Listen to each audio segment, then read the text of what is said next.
Thank you, Madam Chair.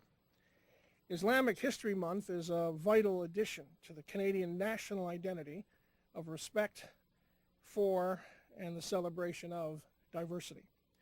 On September the 5th, 2007, on behalf of City Council in my hometown of Kingston, Ontario, Mayor Harvey Rosen proclaimed the month of October to be Islamic History Month Canada in the city of Kingston, thus becoming the first city in Ontario to proclaim October to be Islamic History Month. I am proud that Kingston is the second city in Canada to proclaim and embrace Islamic History Month.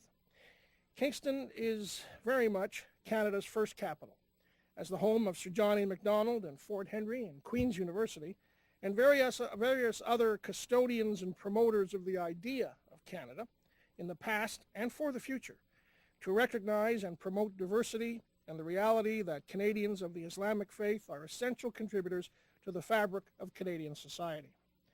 Canada's Islamic community is a vital sinew in the cultural mosaic of our national identity, not to mention of our business, academic, artistic, professional, and political life.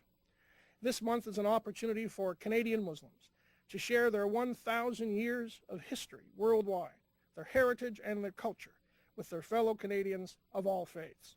As was stated in Kingston's proclamation, Canada's national cultural heritage is very much the sum total of the way Canadians identify themselves and express their cultural richness. Celebrating this broad reality strengthens Canada and builds the family table to accommodate a growing, dynamic, and confident Canadian nationalism.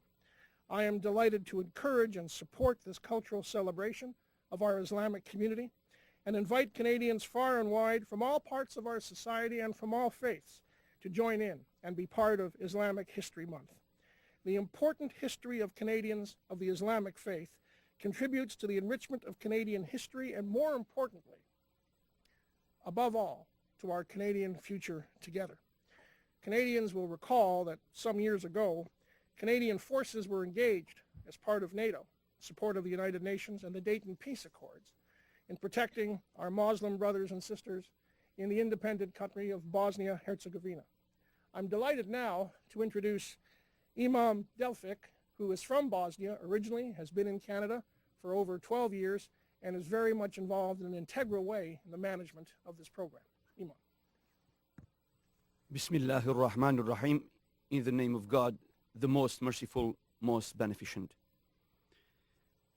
As an Imam who worked for 12 years in Canada, having an experience on what is going on the ground, I feel that there is a great need among Canadian Muslims, I would say a desire that our neighbors of all faiths and backgrounds understand us more. And it is our duty to share this knowledge with them. As somebody who worked closely with young generation of Canadian Muslims, I believe Islamic History Month Canada would be a real bridge between the past and the present, then and now, since it will give them a sense of who they are, their Islamic identity, and how they should integrate into Canadian society, their homeland, and that would mean Canadian identity. As a new citizen to Ottawa from British Columbia, I'm very pleased to announce that Ottawa's Mayor, Honorable Larry O'Brien, confirmed proclamation of October as Islamic History Month Canada in Ottawa. Lastly, we are hopeful that Muslim community in Canada, Canadians of all faith and backgrounds, media, other institutions and organizations, all politicians, and all three levels of Canadian government will support this initiative made in Canada, Islamic History Month, with intention to contribute even more to understanding, cooperation, and eventually the growth of this great nation, Canada. Thank you.